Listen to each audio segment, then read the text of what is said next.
नमस्कार, जम्मू कश्मीर का ये बुलेटिन देख रहे हैं आप और मैं हूं प्रियंका गुप्ता आपके साथ। बुलेटिन की शुरुआत करेंगे सबसे पहले मुगल रोड के साथ, क्योंकि जब भी बर्फबारी होती है तो मुगल रोड यातायात के लिए बंद हो जाता है, जिससे जाहिर तौर पर वहां पे रहने वाले लोगों और व्यापारियों को काफी परेशानियों का सामना करना पड़ता है। अब मुगल रोड पर टनल का जो निर्माण कार्य है उसे शुरू करने की जो मांग है वो तेजी से बढ़ती जा रही है। वहां के लोगों की गुहार है कि जल्द से जल्द मुगल रोड पर टनल का निर्माण कार्य शुरू कर देना चाहिए। वहीं पर बात करें ऐतिहासिक मार्ग जो मुगल रोड है वो यातायात के लिए आज दूसरे दिन भी बंद है। तो साथ ही आपको ट्रैफिक अपडेट भी दे रहे हैं कि फिलहाल मुगल रोड आज दूसरे दिन भी यातायात के लिए बंद किया गया है।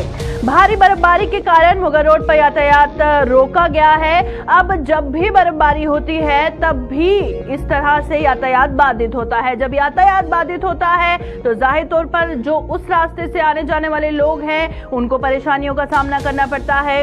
अब इस मौसम के बीच आवाजाही को किस तरह से जो है बहाल किया जाए, खैर वो तो जब स्नो क्लियरेंस का काम होगा, जितनी तेजी से होगा उतनी जल्दी यातायात को खोल दिया जाएगा और मौसम पे भी निर्भर करता है कि कब उसे खोला जाएगा। पर निर्माण कार्य जो टनल का है उसके लिए जो मांग तेजी से उठ रही है उस हवाले से आप तक हम पहुंचाएंगे कि वहां पे रहने वाले लोग हैं या व्यापारी हैं उनका क्या कुछ कहना है, सुनिए।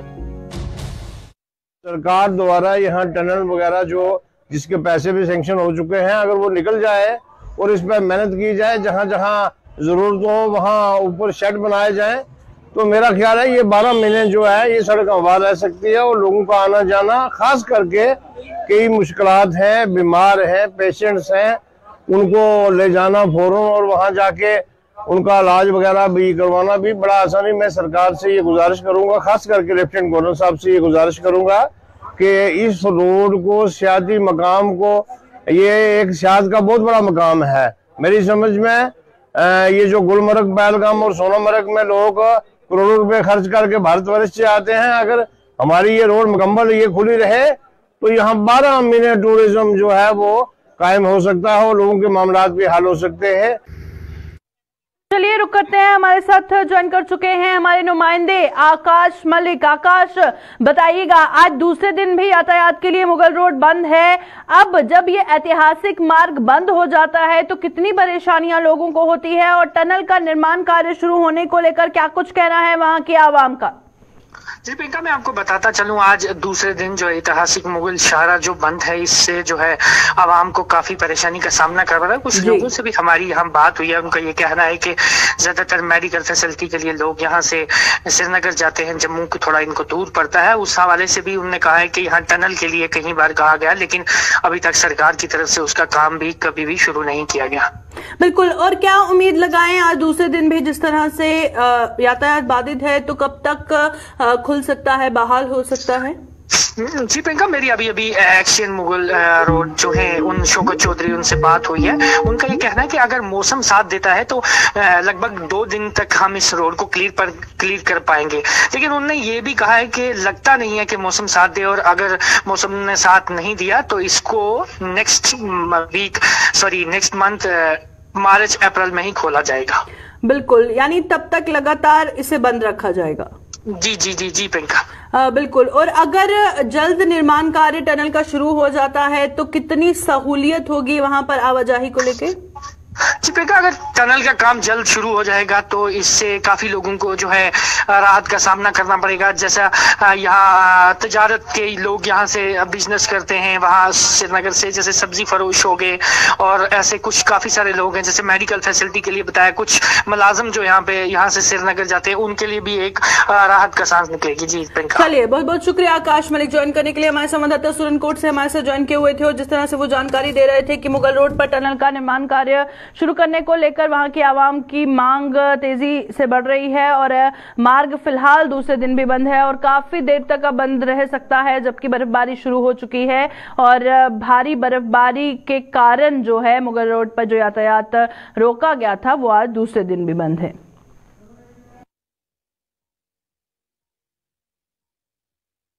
तो चलिए बढ़ते हैं आगे और अब बात करेंगे नई पेंशन स्कीम को लेकर, क्योंकि जो गवर्नमेंट एम्प्लॉइज हैं नई पेंशन स्कीम को लेकर हल्ला बोल कर रहे हैं और सभी जितने भी सरकारी मुलाजिम हैं सरकार के खिलाफ लामबंद हो रहे हैं।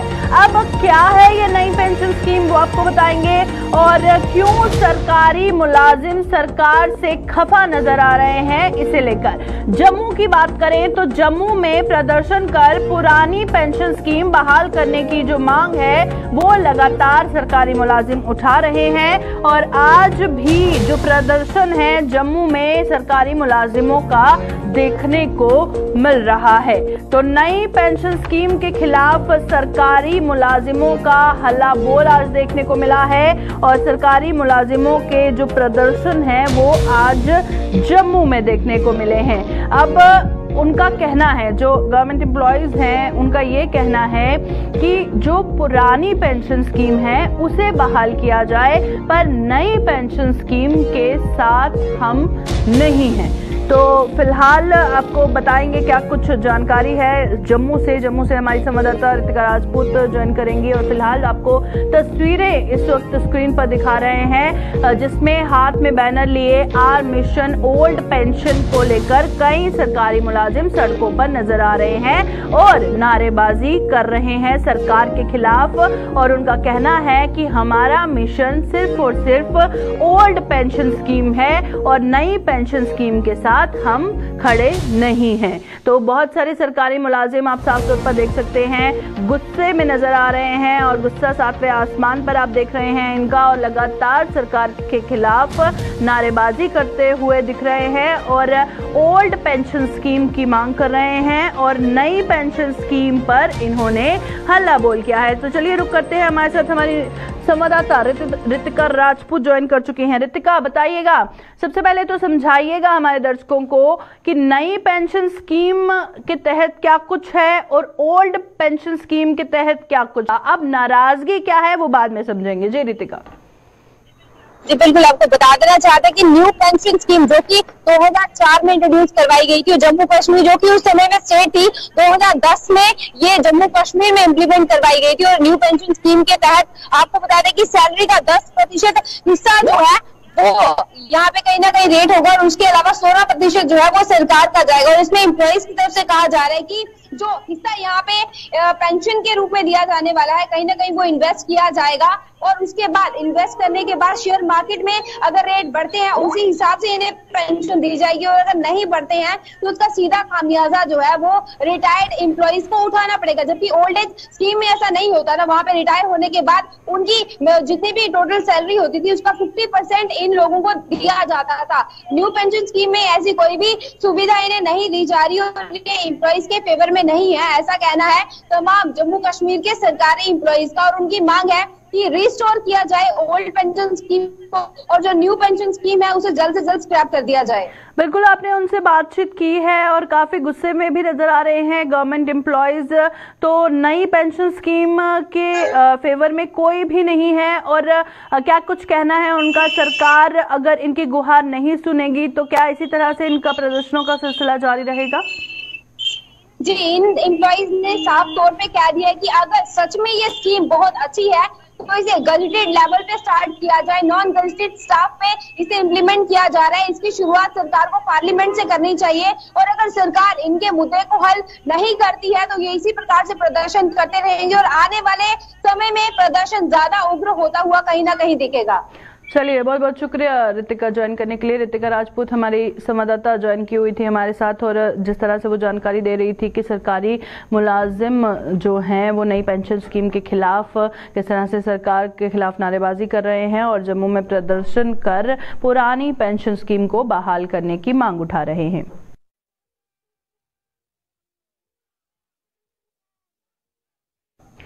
तो चलिए अब रुक करते हैं रामबन का, और रामबन से खबर सामने आ रही है कि वहां पर सरकारी परियोजना को लेकर जो वहां के लोग हैं वो सवालिया निशान लगा रहे हैं। एक बार फिर वहां पे सरकारी परियोजना पर जिस तरह से लोग सवाल उठा रहे हैं, और अगर हम बात करें डलवा बुदन मार्ग पर जारी काम की तो वो अब सवालों के घेरे में है। इससे पहले भी हमने आपको कई खबरें बताई हैं रामबन में जो कुछ सरकारी परियोजना है उस पर लोग जिस तरह से आरोप लगा रहे थे कि बहुत घटिया मटेरियल वहां पर यूज किया जा रहा है। तो एक बार फिर आपको बता रहे हैं कि डलवा बुधन मार्ग है जो लगातार सवालों के घेरे में है और रामबन में सरकारी परियोजना के खिलाफ जिस तरह से जो वहां पर रहने वाली आवाम है वो सवालिया निशान लगा रही है और लोगों का कहना है कि वहां पर घटिया सामग्री का उपयोग किया जा रहा है। तो लोगों का आरोप है कि वहां पर जो सरकारी परियोजना के तहत काम चल रहा है उसमें घटिया सामग्री का उपयोग किया जा रहा है। इससे पहले भी कई खबरें हमने रामबन से आपको बताई जहां पर सरकारी परियोजना के तहत जो काम चल रहा है उसके लिए भी लोगों ने कई बार आरोप लगाया कि घटिया सामग्री का उपयोग हो रहा है। तो तस्वीरें हम इस वक्त सीधा आपको डलवा बुधन मार्ग से दिखा रहे हैं जहां पर लोगों का आरोप है कि जो काम चल रहा है वहां पर घटिया सामग्री का उपयोग हो रहा है। तो चलिए रुक करते हैं, हमारे साथ नदीम हमारे संवाददाता ज्वाइन कर चुके हैं रामबन से। नदीम बताइएगा क्या है ये सरकारी परियोजना जो सवालों के घेरे में है? जी बिल्कुल, देखिए प्रियंका, मैं आपको एक चीज बता दूं क्योंकि आज से पहले भी हमने कई सारी खबरें नशर की जहां पर सरकारी कामों में मटेरियल जो है वो सब स्टैंडर्ड यूज किया जा रहा है। और आज भी जिस काम की हम बात कर रहे हैं ये डलवा रोड है जो पीएमजीएसवाई के अंदर, हालांकि पहले तो ये रोड पीडब्ल्यूडी के पास थी लेकिन अब इस रोड को जो है पीएमजीएसवाई ने अपने हाथों में लिया है जहां पर इसका काम चल रहा है। और जो मकामी लोग हैं जिस एरिया को ये रोड कनेक्ट करके वहां के लोगों का ये इल्जाम है कि इसमें जो काम किया जा रहा है मटेरियल तो सब स्टैंडर्ड है लेकिन उसके साथ साथ में अगर हम देखें तो जिस तरह से अलॉटमेंट होती है उसके अकॉर्डिंगली काम नहीं हो रहा है, जिसको लेकर लोगों को एक खदशा है कि आने वाले वक्त में जिस तरह से हम देख रहे हैं कि मुख्तलिफ जो सड़कें हैं जिला रामबन के अंदर उनकी हालत खराब होती हुई नजर आ रही है, उसी तरह से इसकी सड़क की भी हालत खराब हो सकती है क्योंकि डलवा बुधन सड़क की जहां हम बात करते हैं वहां पर बर्फबारी भी होती है, पहाड़ी इलाका है और जहां बर्फबारी हो तो वहां काम क्वालिटी वाला बेहतर होना चाहिए, इसके वहां की जो रोड्स है वो बेहतर रह सकती है।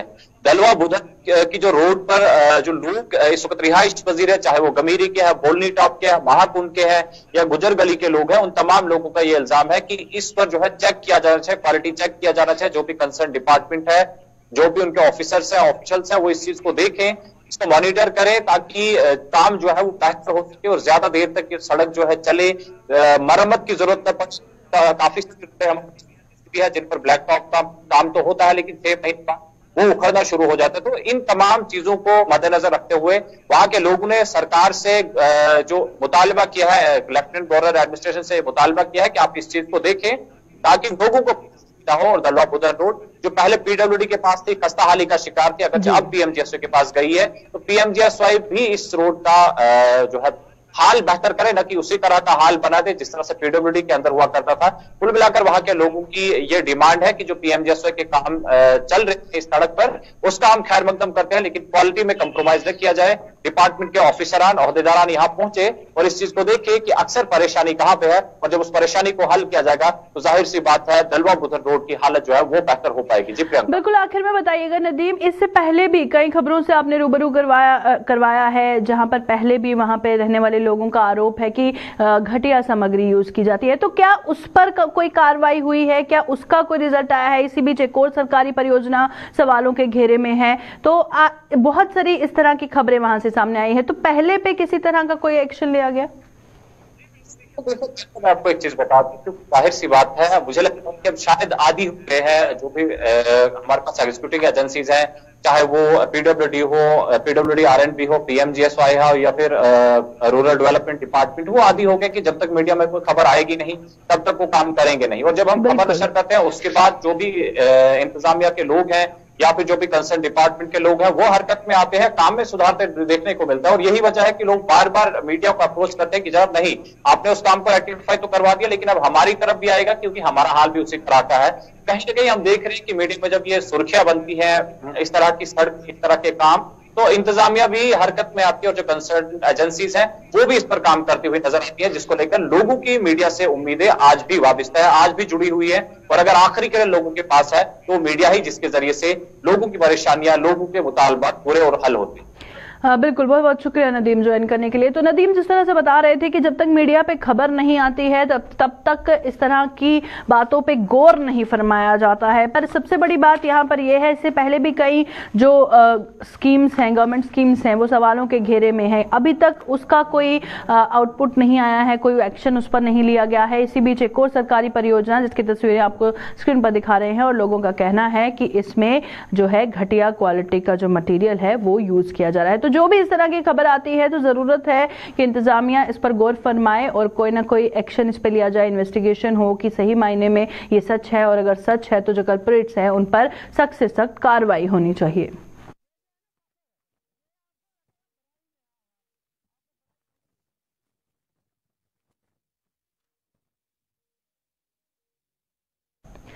तो चलिए अब रुक करते हैं साउथ कश्मीर का, और साउथ कश्मीर के अनंतनाग से खबर सामने आ रही है कि वहां पर डांगरलोर इलाका है जहां चारों ओर तबाही का मंजर देखने को मिला है। संदिग्ध परिस्थितियों में वहां पर आग लगी और आग के कारण सब कुछ जलकर राख हो गया।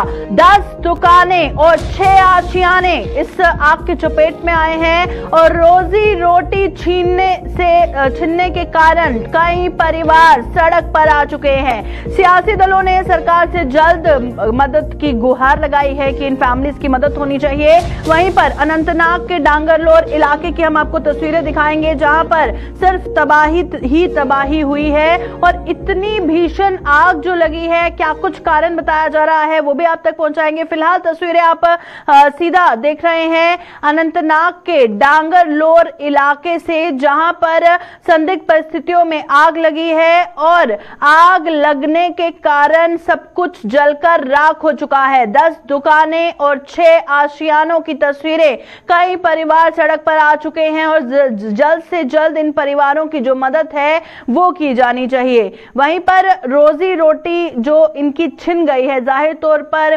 जो आशियाना बहुत मेहनत से हर कोई बनाता है, और इस तरह पल भर में जलकर राख हो जाए तो शायद वो लफ्ज नहीं है जिससे मैं बयां कर सकूं कि क्या उन परिवारों का दर्द होगा, और अंदाजा हम लगा सकते हैं कि क्या उन परिवारों पर बीत रही होगी। कश्मीर की बात करें तो कड़कती हुई सर्दी, और फिलहाल जो बर्फबारी शुरू हुई है, और उसके बाद सर से छत भी छिन जाए तो क्या उन फैमिलीज पे बीत रही होगी, इस पर जरूर बात करेंगे, क्योंकि जो मदद है वो जल्द से जल्द पहुंचनी चाहिए। तो चलिए, क्या कुछ कहना है वहां पर रहने वाले लोगों का, आइए आपको बताते हैं। 2:30 बजे सुना है, फ़ोन आया है 2:30 बजे क्या आग लग गई है। तो जब हम यहाँ पहुँचे हैं तो आग पूरे महल्ले में लगा हुआ है, करोड़ों में नुकसान है। हम गवर्नमेंट से यही इल्तिजा करते हैं कि सब लोगों को बहुत नुकसान है, करोड़ों में नुकसान हो गया है।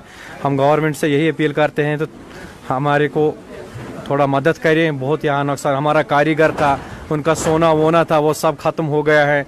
हमारे यहाँ किराएदार थे, उनको कुछ भी नहीं निकला है। हमारा मकान है 2 मंजिल, वो भी जल गया है, और दूसरों के मकान 10-12 मकान जल गए हैं। और दूसरा ये जमजम दुकान है, इसका पूरा बिल्डिंग जल गया, दुकान 8-10, और इनको ये कॉस्मेटिक दुकान भी था, सोने की 4-5 दुकानें थी, वो भी सब जल गए हैं। लाखों में करोड़ों में नुकसान है। पर हम गवर्नमेंट से रिक्वेस्ट करते हैं तो थोड़ा बहुत हमारी तरफ ध्यान दे और इनको थोड़ा मावनत करे, ताकि ये भी अपना काम पे खड़ा हो तो दोबारा शुरू करें। जो यहाँ पे जो लोकल हमने यहाँ पे बहुत जो यहाँ पे हमसाया है, उन्होंने आके बहुत हिम्मत की, जवानों ने बहुत हिम्मत की।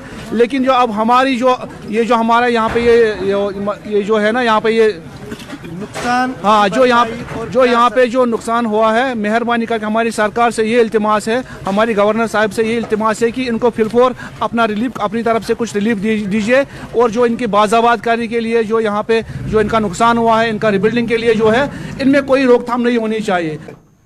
चलिए रुक करते हैं, हमारे साथ अनंतनाग से हमारे नुमाइंदे फिदा हुसैन ज्वाइन कर चुके हैं। फिदा, बताइएगा, इतना भारी नुकसान और इतनी भीषण आग, क्या अभी तक कोई कारण साफ हुआ है इस फायर इंसिडेंट के हवाले से?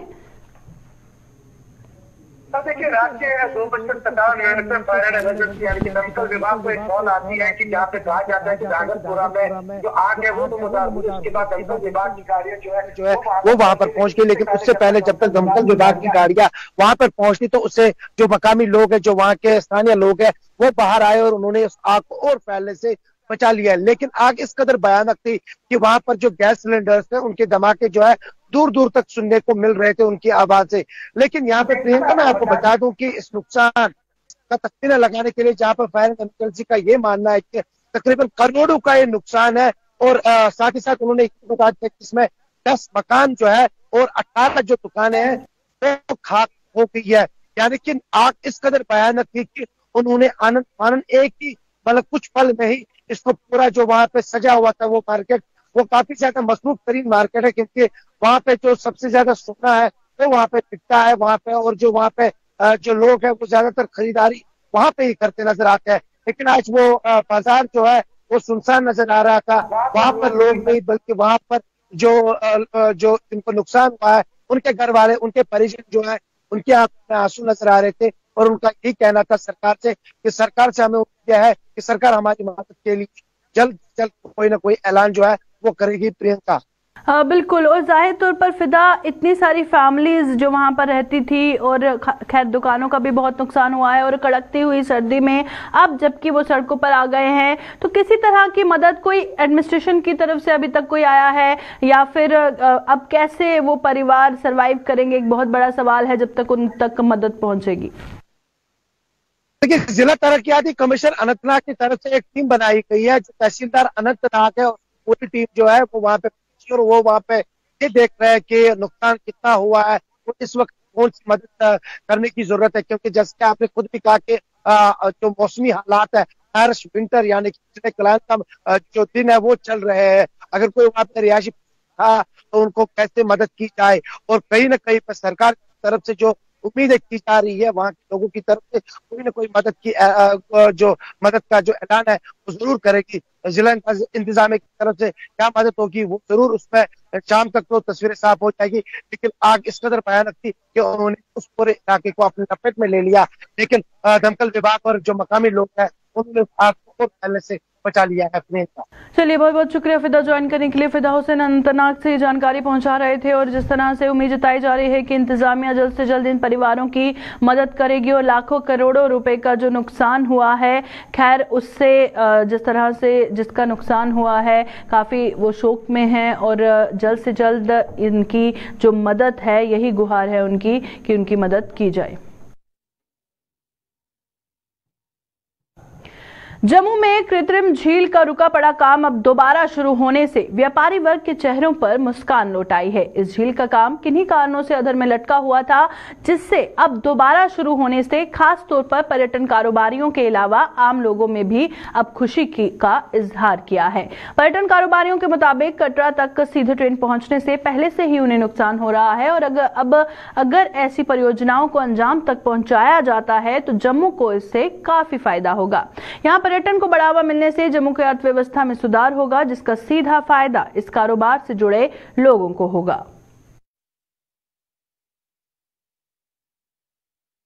अगर ये लेक बनेगी तो इसमें गवर्नमेंट को भी रेवेन्यू जनरेट होगा और पर्यटन को भी यहाँ पे रहने का मौका मिल जाएगा। उससे टूरिस्ट जो यहाँ पे रहेगा, होटल इंडस्ट्री का काम थोड़ा सा बढ़ जाएगा। तो ये अच्छी बात है। गवर्नमेंट को चाहिए और भी कुछ टूरिस्ट स्पॉट डेवलप करें, क्योंकि यहाँ पे टूरिस्ट स्पॉट ना होने से टूरिस्ट यहाँ पे रुकता नहीं है। डायरेक्ट ट्रेनें कटरा जाने से जम्मू का बिजनेस जो है वैसे ही खत्म हो गया। दरबार मूव नहीं होने से जम्मू का बिजनेस खत्म है। इसलिए हमें कुछ ना कुछ आस है कि गवर्नमेंट जम्मू के बिजनेस के बारे में, व्यापारी के बारे में, उससे ये है कि जब टूरिस्ट यहाँ पे होगा उनको शाम को अगर प्रॉपर गाइड किया जाए तो इस एरिया में कोई रौनक बढ़ सकती है। अब आप देखिए, अगर इन्होंने प्रॉपर डेवलप किया है बागे बहू को, बागे बहू की तरफ अगर वो प्रॉपर रोड्स बन चुकी हैं, पार्किंग प्लेस है और वहां पे अब टूरिस्ट जाना शुरू हो गया है। वहां पे जाता है, उससे रेवेन्यू भी जनरेट होता है और एक स्पॉट मिल गया है टूरिस्ट को वहां जाने का। इसलिए इसी ढंग से अगर ये स्पॉट बनाते रहेंगे, टूरिस्ट के पास अगर 5, 6, 7 जगह होंगी घूमने के लिए जम्मू में और उसको प्रॉपर गाइड किया जाएगा, वो डेफिनेटली जम्मू में स्टे जरूर करेगा। और अब यहाँ पे गवर्नर साहब भी जो है वो भी मनोज सिन्हा जी बड़े अच्छा काम कर रहे हैं। तो अब हमें उम्मीद है कि ये जो है अच्छी तरह से बनेगा। और उसमें क्या है कि जो बाहर से टूरिस्ट पिलग्रिम्स आएंगे वो 2-3 दिन का प्रोग्राम बना के आएँ कि वैष्णो देवी दर्शन किए, उसके बाद जम्मू में आ गए, जम्मू में 1-2 दिन रुके। उससे हमारी होटल इंडस्ट्री को, हमारे यहाँ ड्राई फ्रूट्स के जो इंडस्ट्री है, हमारे हैंडलूम इंडस्ट्री है, हमारे बाज़ारों में रौनक होगी। तो ये है कि लोग यहाँ पे आएंगे तो उससे इकॉनमी जो है जम्मू की अच्छी होगी।